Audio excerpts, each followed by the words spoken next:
नमस्कार साथियों, स्वागत है आप सभी का अंकित इंस्पायर्स इंडिया पर। मैं हूं अंकित अवस्थी।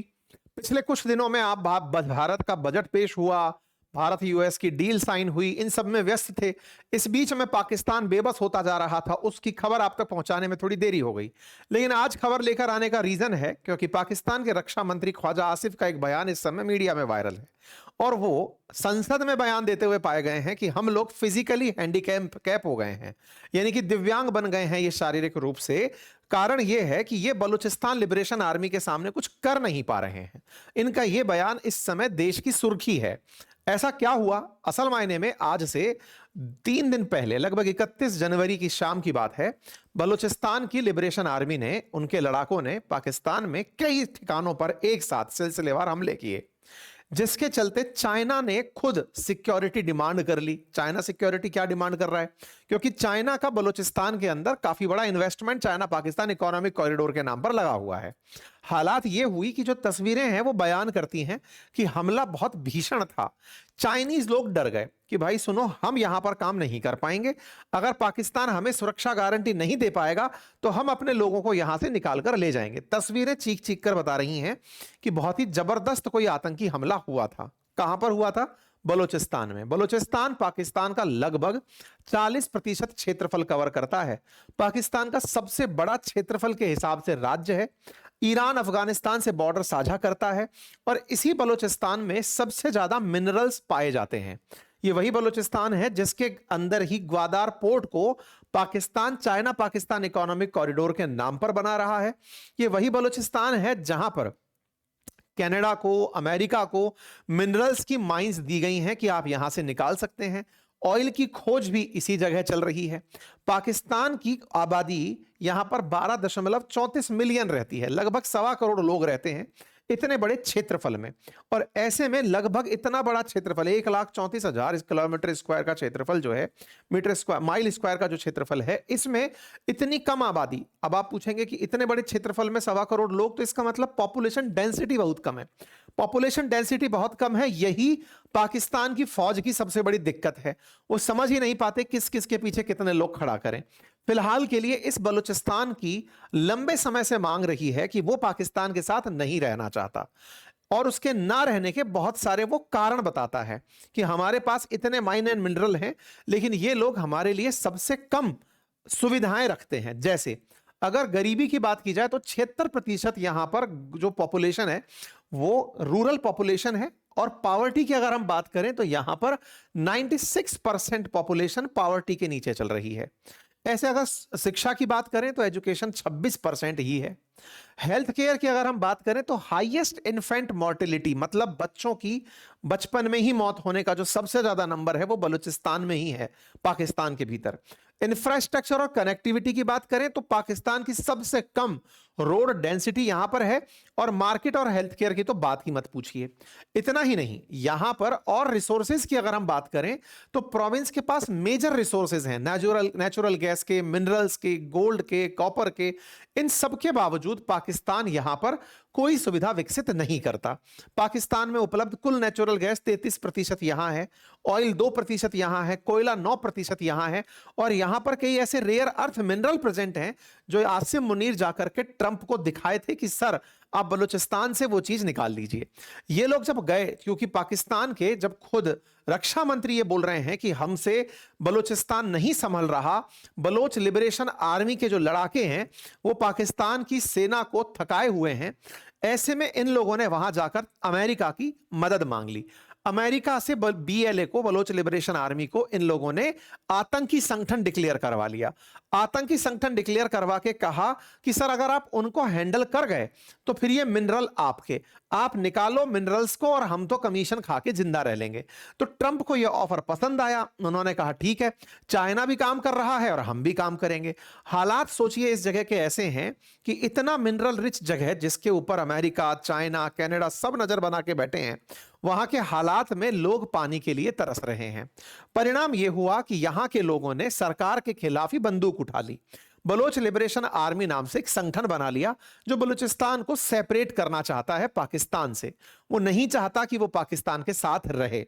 इन्हीं बलोच लिबरेशन आर्मी के लड़ाकों ने 31 जनवरी की रात 1 फरवरी की सुबह जो सुर्खी बनी वो ये कि लगभग 120 लोगों की जान ले ली। 120 जो लोग मारे गए वो उनमें मुख्यतया पाकिस्तानी सेना, खुफिया एजेंसी या उससे संबंध लोग थे।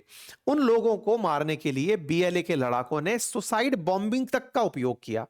14 शहरों में एक साथ हमला बोल दिया, जिसमें पाकिस्तान के अधिकारी कह रहे हैं कि 50 लोग मारे गए। वहीं बलूचिस्तान का मानना है, बीएलए का मानना है कि उन्होंने लगभग 125 लोगों की जान ली। बदले में पाकिस्तान की सेना अगले दिन उन्हें खात्मा करने के लिए जब उतरी तो उनका कहना है कि उन्होंने 145 बलोच लिबरेशन आर्मी के लड़ाकों को मारा। कुछ इस प्रकार से यहां पर आतंकी हमले हुए। आतंकी हमले पाकिस्तान की नजर में थे और बीएलए की नजर में यह स्वतंत्रता संग्राम था। ऐसे में यहां के बहुत सारे दुकान, शॉपिंग कॉम्प्लेक्सेस, अस्पताल, पुलिस स्टेशन, उन्हें बीएलए के लड़ाकों के द्वारा कंट्रोल में ले लिया गया। जानकारी में कुछ ऐसे सीन भी बाहर निकल कर आए जहां पर महिलाएं आत्मघाती बम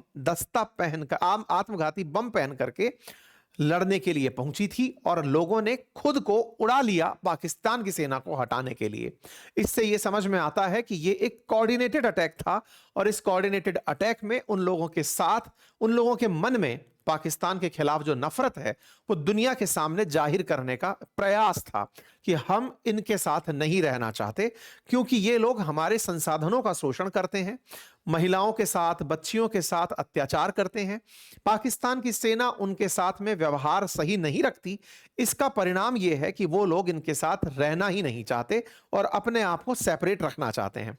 इस जगह के जो मुख्यमंत्री हैं सरफराज बुगती, उनका कहना था कि 145 आतंकियों के शव अब हमारे पास हैं और हमने ये काम कर दिया है। बीएलए का कहना है कि हमने अपनी तरफ से 84 से ज्यादा तो जवान मार दिए हैं और इस काम को चलाने के लिए उन्होंने तस्वीरें जारी करके दिखाई कि हमने कैसे दुकानों पर कंट्रोल किया, कैसे अस्पतालों पर, कैसे पुलिस स्टेशन पर कंट्रोल किया।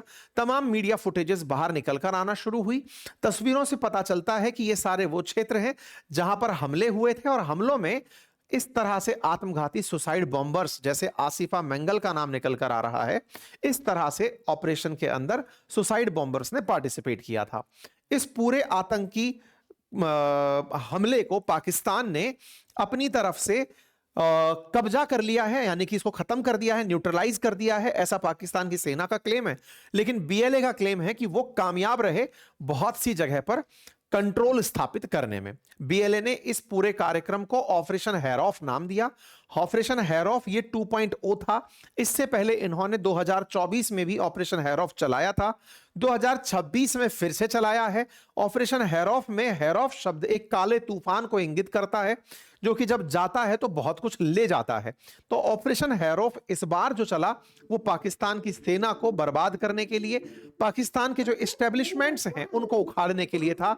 आप यहां पर इन तस्वीरों के अंदर देख सकते हैं किस तरह से यहां पर भीषण हमले हुए और उसके अब बानगी यहां पर तस्वीरों में बयान हो रही है।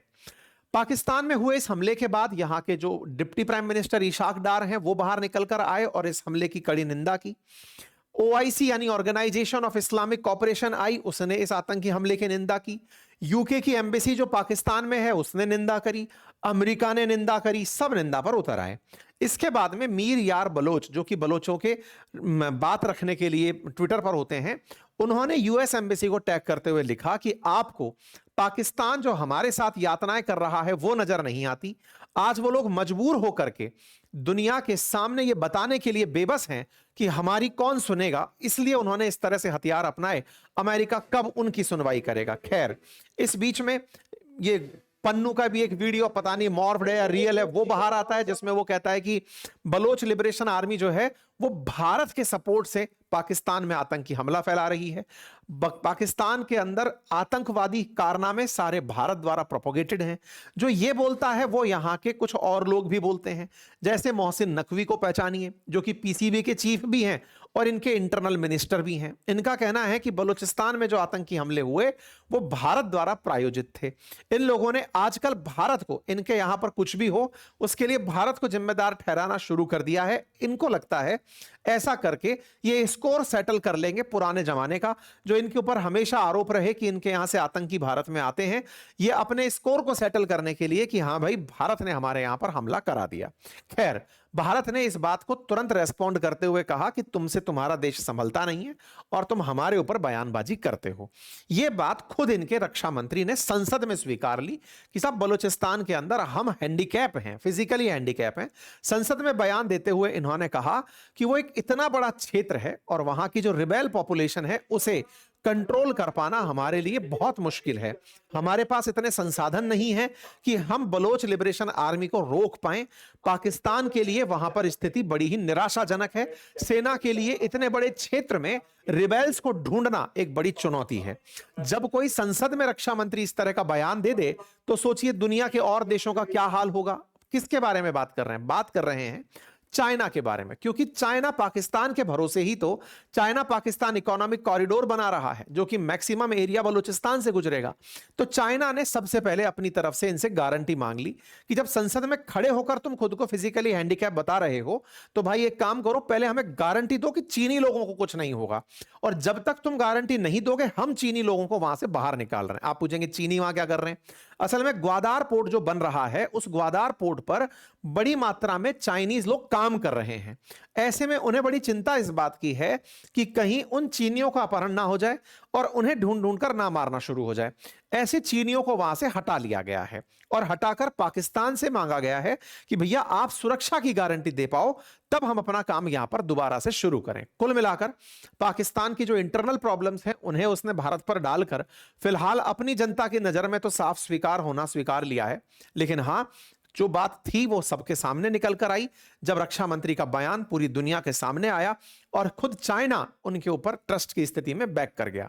जो भी है पाकिस्तान के हालात उसे दुनिया भर की बाकी पॉलिटिक्स में फंसने से बेहतर है पहले अपनी स्थितियों को संभाले। बाकी आप लोग इस विषय पर क्या सोचते हैं अपनी राय जरूर दें। एक छोटा सा अपडेट था, हमें लगा आप तक चले क्योंकि पिछले 3 दिन से सुर्खियां थी हम कवर नहीं कर पाए थे, वो आपके सामने साझा कर दी। फिलहाल के लिए इतना ही, चूंकि बाजार ने अपनी करवट बदल ली है। अगर आप चाहते हैं कि आप भी उस यात्रा में शामिल हो, कैसे यात्रा में शामिल हो सकते हैं से लेकर आप कैसे ट्रेड कर सकते हैं, कैसे मुनाफा कमाते हैं, क्या देखते हैं, क्या होता है, सब चीजें मैंने स्टॉक मार्केट से रिलेटेड पूरी बेसिक लर्निंग अपने एप्लीकेशन बातें बाजार की पर सिखाई है। आप जाकर वहां से चीजें सीख सकते हैं। लिंक कमेंट बॉक्स में उसका एप्लीकेशन का पिन कर दिया गया है। म्यूचुअल फंड्स में अगर आप निवेश करना चाहते हैं तो उसके लिए भी मैंने डिटेल जानकारी वहां दी है, आप सीख सकते हैं। थैंक यू सो मच, अपना ख्याल रखें।